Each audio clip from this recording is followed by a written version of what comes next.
Chapter 4. Daniel. The sun hung low as if ordered to pause for the occasion, casting a golden wash over the Lee Estate's upper courtyard. Everything gleamed: marble walkways, silk banners, ornamental trees flowering out of season from enchanted pots. Even the air shimmered, thick with residual magic and ceremony. Tradition dictated that both noble couples depart at the same time, side by side, their processions rolling out as a public gesture of mutual alliance and family elevation. But no one was fooled. This wasn't about ceremony. This was a stage. A floating projection orb hovered high above the courtyard.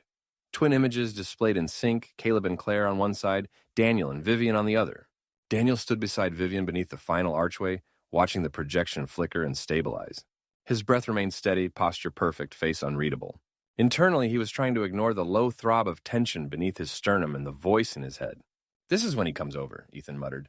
Daniel didn't respond. Sure enough, a moment later, Caleb Joe crossed the distance with his ever-charming gait, one arm loosely looped around Claire Wang's waist. Caleb's white ceremonial robe fluttered slightly as if reacting to applause. His smile was warm, his tone just soft enough to carry intimacy to the ears of every noble watching. "Now, little brother," he said smoothly, voice pitched to feigned guilt, "please forgive me for the wrongs I've done you. I was foolish. I never meant to take what was yours. I simply fell in love."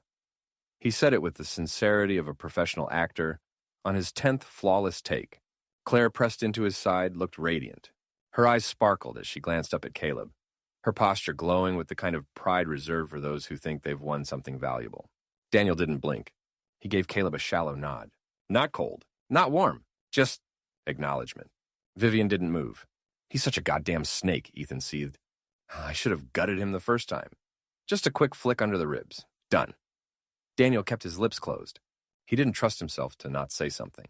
Claire smiled directly at him now, not with warmth, but with something between pity and satisfaction, like a woman who had tested 2 wines and picked the fruitier one, and now wanted to make sure the vintner of the rejected bottle saw her toast. "I hope you'll be happy, Ethan," she said sweetly. Vivian's gaze didn't shift.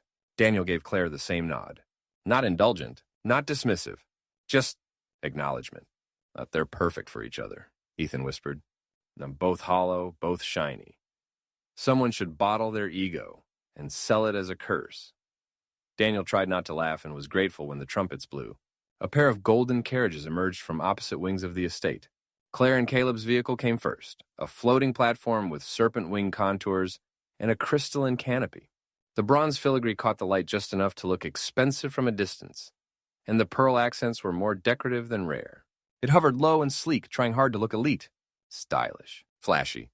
But to Daniel, it was the noble equivalent of a well-polished, magical Kia Quick, modern, and just convincing enough for those who didn't know better. The crowd murmured approval. Some even clapped lightly. Then came Daniel and Vivian's carriage. It didn't glide, it loomed. Enchanted gold trim framed lacquered black wood. The sigils carved so finely into the wheels, they pulsed with layered manna. The canopy was reinforced glass, with cascading wards that shimmered like water on a window pane. It didn't look fast. It looked final. The Lee family didn't ride to power. They rode with the expectation that power followed. Daniel could feel the shift in the audience. The difference in status was not just visible, it was felt. Claire and Caleb were newsworthy. Vivian and Daniel were inevitable. As attendants opened the door to the larger carriage, Daniel turned his head slightly. "After you," he murmured. Vivian didn't respond. She stepped inside without a word. Daniel followed. The doors closed behind them with a whisper. The inside of the carriage was quieter than any room Daniel had ever been in. No engine hum, no air rushing past. Just the faintest creak of enchanted wood as it lifted into the air, silent, steady, and slow. He didn't sit immediately. He watched as Vivian Lee crossed the carriage without hesitation and took the forward-facing seat. She didn't smooth her dress. She didn't glance at him. She simply sat like a queen in an unwanted chariot and stared out the glass canopy at the endless clouds above. Daniel took the seat across from her without a word. Neither of them spoke. Beyond the glass-paneled carriage walls, the wedding palace disappeared into a haze of cloud and distance. The sky darkened as they passed through layered manna wards, each one stripping away sound, projection, and scrutiny. Even the floating orbs that had recorded their every breath winked out one by one. The performance was over. What remained was silence and the long flight toward the Lee estate, where politics sharpened into something far more personal. "She's not going to speak first," Ethan said immediately. She never does. Cold silence is a power play, makes you crack first. Daniel said nothing. This woman's mastered the weaponized pause. She once made a merchant prince piss himself just by not responding to his proposal. Still nothing. She's judging you already. I bet she's got a mental list of reasons why your posture isn't noble enough. Daniel leaned slightly back, not slouching, just relaxed. Vivian didn't flinch. She stared out the carriage window for a long moment, her expression unreadable, calm, composed, and almost too still. Not disinterested, not hostile, just unavailable, like someone waiting out a conversation she had no intention of joining. Then, without ceremony, she reached into the inner fold of her sleeve and pulled out a small message, crystal sleek and faintly glowing with muted pulse light. She tapped it once, checked something, then slid it back into place. Not urgent, not secretive, just habitual. It was the 4th time since they'd left for the estate. Daniel watched her, silently cataloging the rhythm. She didn't seem anxious. If anything, she looked annoyed by the silence, but too proud to break it. Or maybe too practiced. She was used to control, used to being the one who set the tone, and now, married to a man she hadn't chosen, she was recalibrating her footing in real time. Daniel offered her nothing, no words, no gestures, just presence. Across from him, she checked the crystal again, a half-second longer this time, and still she didn't speak. Chapter 5, Daniel. The golden carriage descended through mist that shimmered like spun crystal, revealing the Lee estate one breathtaking tier at a time. Daniel leaned slightly forward, catching his first glimpse of the place he'd supposedly married into. It didn't feel like a home. It felt like a myth. The estate was alive. Bridges arched between floating stone courtyards, suspended by invisible mana bands. Trees with glowing violet leaves swayed in wind that didn't exist. Water ran upward across curved tiles before falling again in suspended loops, like time was bending for aesthetics. Crystalline towers gleamed at different altitudes, woven into the cliffsides and rooted into floating gardens. Lights drifted lazily through the air, part lantern, part spirit. Rivendell, if it had been built by a mage who could rewrite gravity. As their carriage swept into the grand landing court, a celebration was already underway. Musicians played stringed instruments Daniel didn't recognize. Petals floated from high platforms, guided by spell streams into gentle spirals. Dozens of nobles, some standing, others perched on suspended balconies, watched with expressions carved from porcelain. Applause began the moment their wheels touched stone. Vivian exited first. She moved like she'd been born to it, measured, elegant, unbothered by the spectacle. A soft glow pulsed around her wrist, a charm that read her heartbeat and adjusted the lighting around her accordingly. The world wanted her to look ethereal. Daniel stepped out beside her. He offered the faintest bow to the crowd, measured, respectful, nothing more. A few elders descended the nearest platform to greet them formally. Li Heng, Vivian's father, was one of them, older than he looked, with silver at his temples and a posture that spoke of command more than affection. His eyes met Daniel's only briefly before shifting to assess the distance between Daniel and his daughter. Words were exchanged. Polite, hollow. Daniel said what was required. Vivian said even less. From a higher terrace, a woman stood silently, half shrouded in enchanted silk. She didn't wave. She didn't bow. Her eyes were sharp. "That's the mother," Ethan muttered. "The one who pulled the strings." Daniel didn't nod, didn't react. But he filed the gaze away. The formalities ended quickly. A steward approached, bowing low. "Your chambers await." And just like that, the newlyweds were dismissed from their own parade. The couple's suite sat on its own floating pavilion, a palace within a palace. As they entered, Daniel caught glimpses of curved garden paths, hovering koi ponds, a library tucked into the cliffside, and a private hot spring carved from starlight glass. The doors closed behind them with a whisper. The silence inside was instant. Total. Vivian didn't sit, didn't explore. She turned and spoke. Her voice was soft, but it carried. "We will not be sharing a bed." Daniel blinked once. He said nothing. There will be no expectations of affection, attention, or alliance beyond what is required for public appearances. This is a political arrangement. I expect it to remain clean. Her face was calm, her tone memorized. There was no room in it for emotion. My mother arranged this match to preserve face. That is the only reason we are here. She paused, then added more tightly, and because she wants heirs. She thinks your bloodline is valuable, that your intellect might elevate ours. The edge in her tone wasn't aimed at him, not directly. It was bitterness shaped by too many rehearsed futures. "She believes you're kind," Vivian said, and the word felt brittle on her tongue. "Thinks you'll be gentle, cooperative, that we'll build something together." Her eyes met his, steady and bright. I have no such illusions." She didn't ask for agreement. She didn't check for offense. She simply stared at him, waiting for the inevitable male protest. Daniel tilted his head slightly, then shrugged. That's fine, he said. You're free to pursue whoever you want. I'll do the same. She froze. Just for a moment. The smallest pause, a half-second delay between breath and response. Excuse me, she asked, not because she hadn't heard, but because she hadn't expected it. I said you're free to do as you like. So am I, he didn't smile.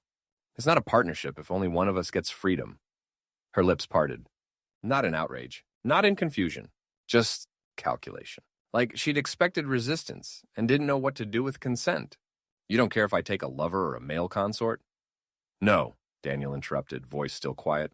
And I know this isn't your voice. Not really, it's hers. It was made in gratitude or calculation or maybe something else. But I know you never wanted this. Never wanted me. Something flickered behind Vivian's eyes. She didn't answer. Daniel continued, tone softening. Not mocking, just observant. I don't want anything from you. Not control, not affection, not loyalty, not now, maybe not ever. He stepped back just slightly and offered a respectful nod. All I ask is that we don't pretend. Another pause. Vivian studied him, longer this time. Then she said, You speak very differently than I expected. Daniel met her gaze without flinching. Now, I'm not the man you were warned about. That somehow seemed to land harder than anything else. She looked away first. Fine, she said quietly. She didn't move right away. Instead of walking off, Vivian stayed rooted near the edge of the room, one hand resting lightly on the frame of the open doorway to her private chamber. Her back was straight, her breathing steady. I'll sleep here tonight, she said finally. In the outer room. We'll rotate if we must, but my mother will expect us to share space. It will be noticed if we don't. Daniel nodded. That's fine. But I don't want you touching me. Not in public, not in private. No pretense. No problem, he replied calmly. I'm not here for your affection. Or your body. That made her pause. She turned just enough to look at him again, brows narrowing faintly. Then why are you here? Daniel didn't hesitate. Since my brother decided to seduce the girl I was supposed to marry, someone I genuinely liked, I realized noble relationships are mostly transactional. So I thought, if I'm going to be used, I might as well get something out of it. Marrying into your family gave me good conditions. Vivian stared at him. No anger, no offense, just calculation and something else behind her eyes. A beat passed. Then she turned back toward her chamber, one hand lingering a second longer on the frame. You're more honest than most, she said quietly. That's refreshing. She walked through the door without another word. The door to Vivian's private chamber slid closed with a soft click.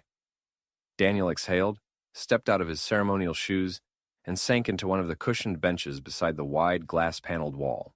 Night had begun to settle over the estate, casting the floating gardens in a gentle blue hue, like the stars had dropped down to sleep among the trees. He was barely 3 seconds into the silence before Ethan spoke up. I can't believe you told her that. Daniel tilted his head slightly. Told her what? That you're not interested in her. That you're going to chase other women. That you're basically using her family for money. Daniel smiled. Ethan made a strangled sound in the back of his mind. Seriously? You just got married. And? Daniel leaned his head back against the frame, eyes half-lidded. You clearly don't understand women like her. Oh, this I have to hear. She's used to being pursued, Daniel said simply. That kind of beauty, that level of control. She walks through life like gravity bends around her. People chase her, cater to her, try to prove themselves to her. Always trying to be what she wants.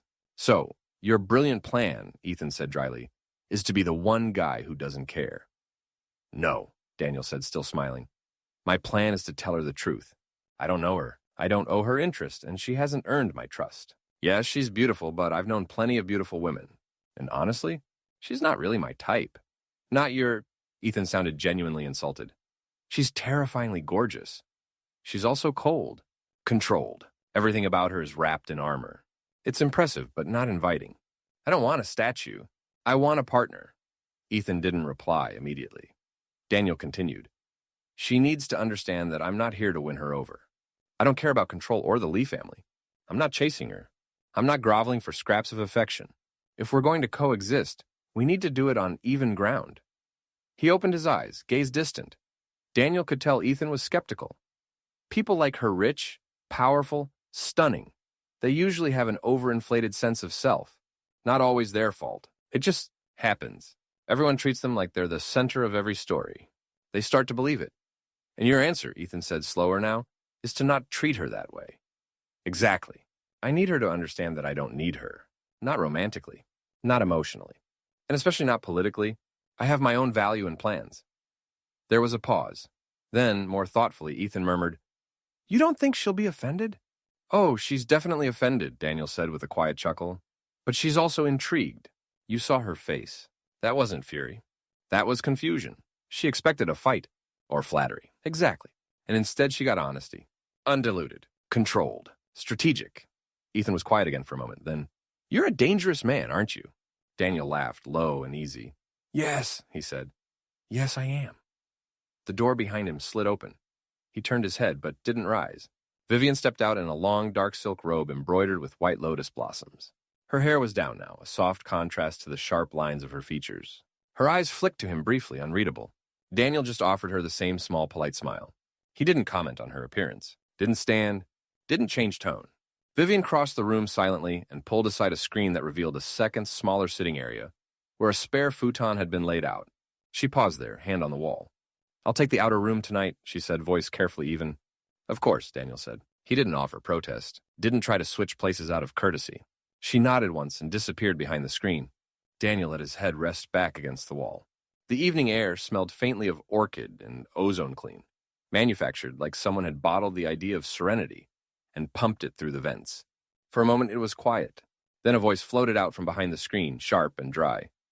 For a moment it was quiet. Then Daniel said quietly, just for Ethan, "This is the part where the white moonlight calls, isn't it?" "What?" Ethan said. "The rival," Daniel said, as if he were commenting on the weather.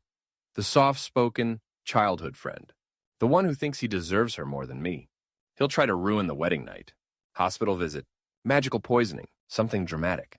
What are you talking about?" Vivian, oblivious to the conversation unfolding in Daniel's head, stepped back into view. Halfway through tying her robe tighter at the waist.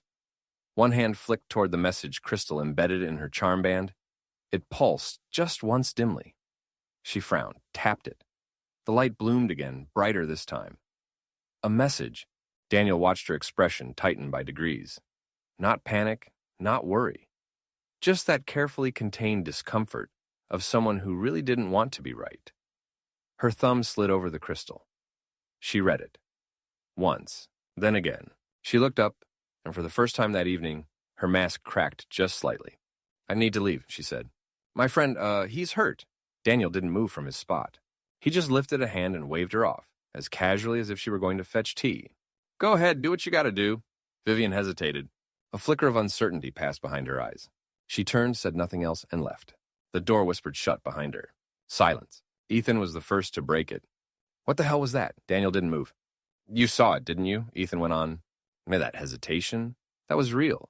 She didn't expect you to just let her go. Daniel smiled faintly. "Because she expected a fight. Which should have happened. You're just going to let her run off to another guy on your wedding night? Are you insane?" "Of course I am." There was a beat of stunned silence. "Weren't you just giving that whole speech about not pretending? About matching expectations?" "I am," Daniel said calmly. "And that," he gestured vaguely toward the closed door, "that is an expected plot element." Ethan went silent. Daniel continued, "Ethan, she likes someone else. Or at least, she thinks she does. He probably confessed a long time ago, never got an answer. Thought she'd choose him when the time came when she firmed up her position. But then, this marriage happened. So now, of course, he reaches out to interrupt and shake up a situation which is already on a sandy foundation." Another pause. "He doesn't just want her to come to him. He wants her distressed. He wants me angry. He wants the tension." Ethan made a noise like a man short-circuiting. "That's insane." "No," Daniel said. That's the script." "You're confused," Ethan muttered. "No, I'm not. You're confused because you think honesty and logic are the same thing. They're not." Daniel exhaled and stood slowly, stretching his arms. This whole world is a game of masks and lines. She thinks this is the one moment she can break the rules without consequence. Run to the one person who still treats her like she's fragile. He walked to the window and looked out over the glittering, floating gardens, hands folded behind his back. "I'm not going to chase her. I'm not going to beg her to stay. I'm not going to make this into some romantic martyrdom. Why not? Daniel's voice dropped. Because I want her to come back on her own. He turned slightly toward the door she'd gone through. And more importantly, because I want her to wonder why I didn't stop her. Chapter 6. Vivian. Vivian Lee had been called many things in her 20 years of life. Most of them carefully curated lies spoken through smiles. A pearl carved in frost. The last heir of moonlight. Untouchable.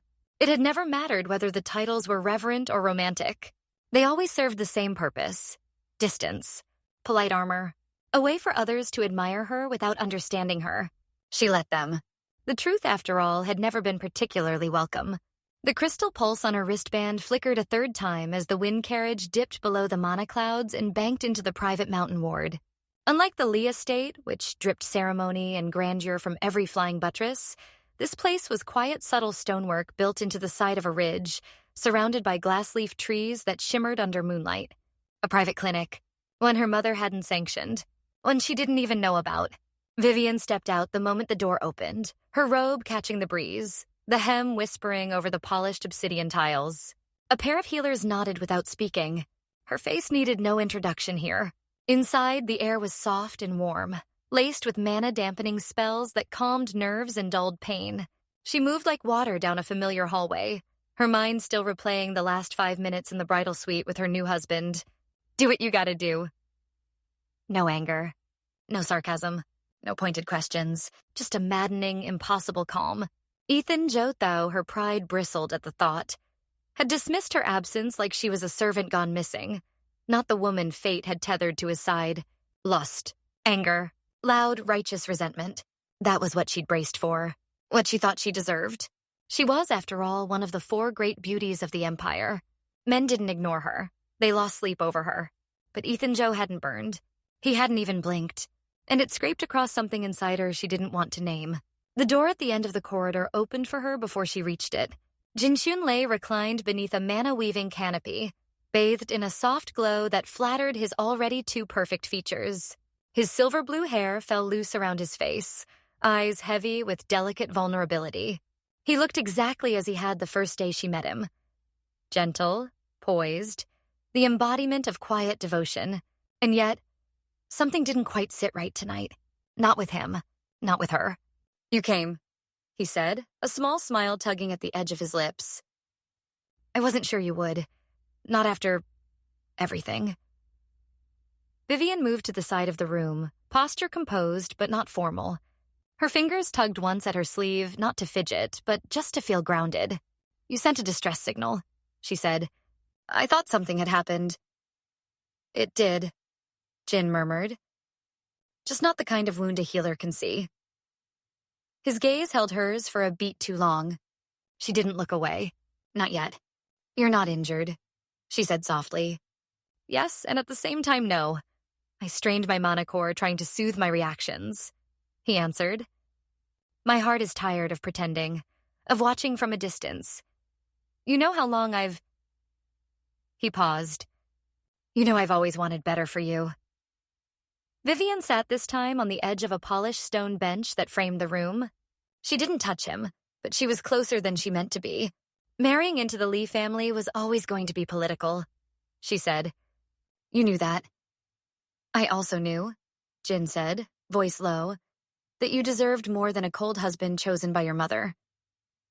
Vivian didn't answer, because part of her had thought that too, but Ethan Joe hadn't done anything wrong. He was as much a victim of circumstance as she was. Yes, he'd saved her mother, and the cynical part of her brain whispered that he'd done it deliberately, that he'd positioned himself for the chance to marry into her family and possess her. She was rarely wrong about these things, but her very first interaction with him had completely shattered that expectation, and in doing so, it had left her unsure.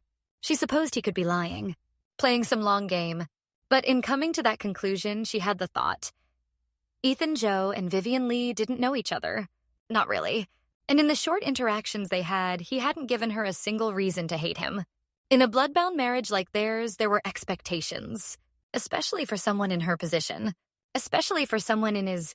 In a real marriage, bride and groom were expected to share a bed, to exchange yin and yang, to build their cultivation on intimacy, spiritually, politically, physically. That requires intimacy, including physical intimacy. She hadn't even given him the chance to invoke his right of intimacy. He could have. Many would have, even against her will. And they would have regretted it. Claiming her yin would have granted him standing, reputation, and power. He could have demanded it legally and forced her into a public refusal. Or worse, created a scandal she'd have no way of cleaning up without bruising both their houses. But he didn't. He hadn't demanded affection. Hadn't asked for physical touch. Hadn't even commented when she walked out of their shared quarters on their wedding night. It made her feel like a ceremonial object. A bride without gravity. But Jinshun, he had gravity. He always had. He pulled at her in ways that made no sense. Even when she tried to sever the connection, it lingered, faint as perfume on silk.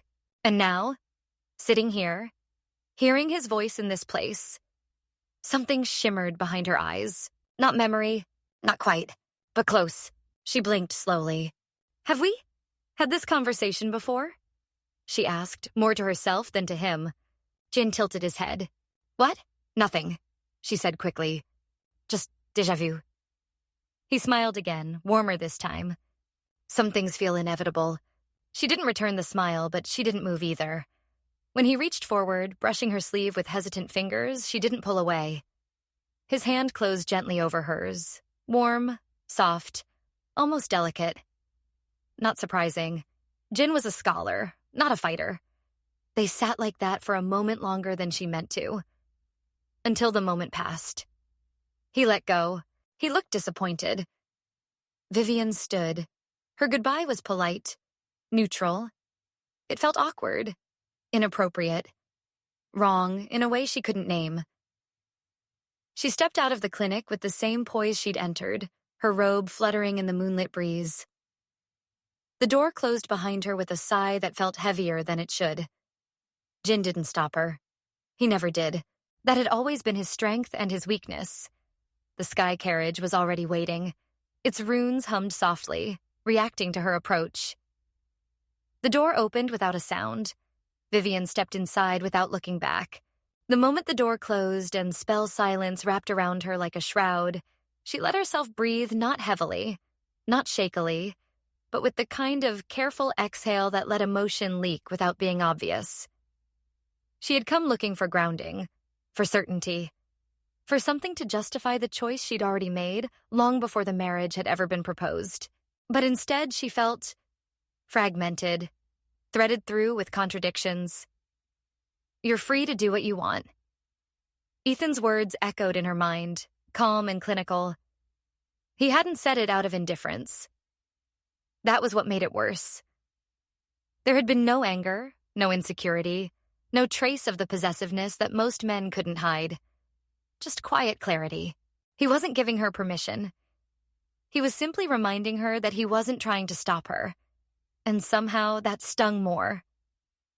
Jinshun told her what she deserved. Ethan hadn't told her anything at all. One tried to hold her tightly. The other let her go. And she didn't know which made her feel more unmoored. The Lee estate came into view through the carriage window, its towers lit by soft golden spell light, the bridges alive with floating lanterns. The walls shimmered faintly with protective wards, breathing slow and steady like a living thing. She'd grown up in this house, but it rarely felt like it belonged to her.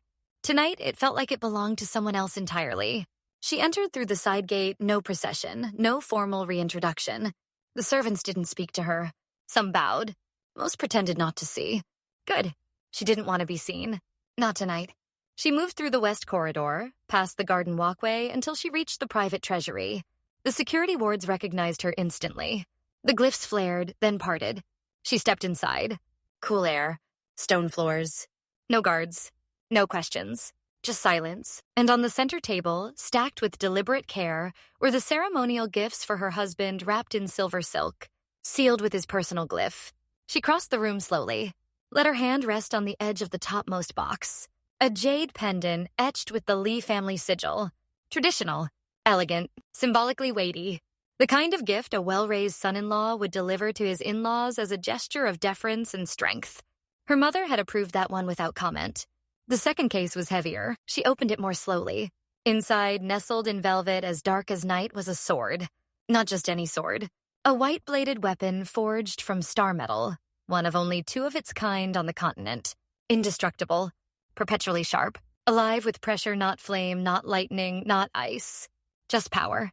Raw and silent. Kingland's silence. The blade shimmered faintly in the low light, like it was holding its breath. It was beautiful. It was deadly.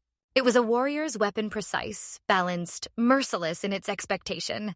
A sword meant to be wielded by someone who understood the rhythm of mana, the weight of restraint, the flow of power through perfect momentum.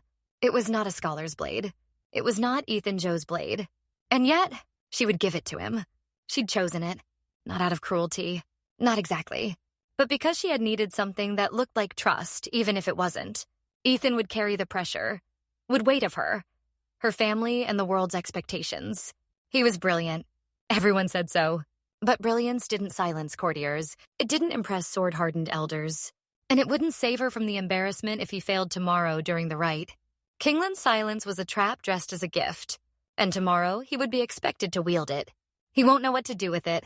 The thought should have comforted her. But it didn't. She closed the case gently. If he failed, the shame would fall on him. But the judgment? That would land on both of them.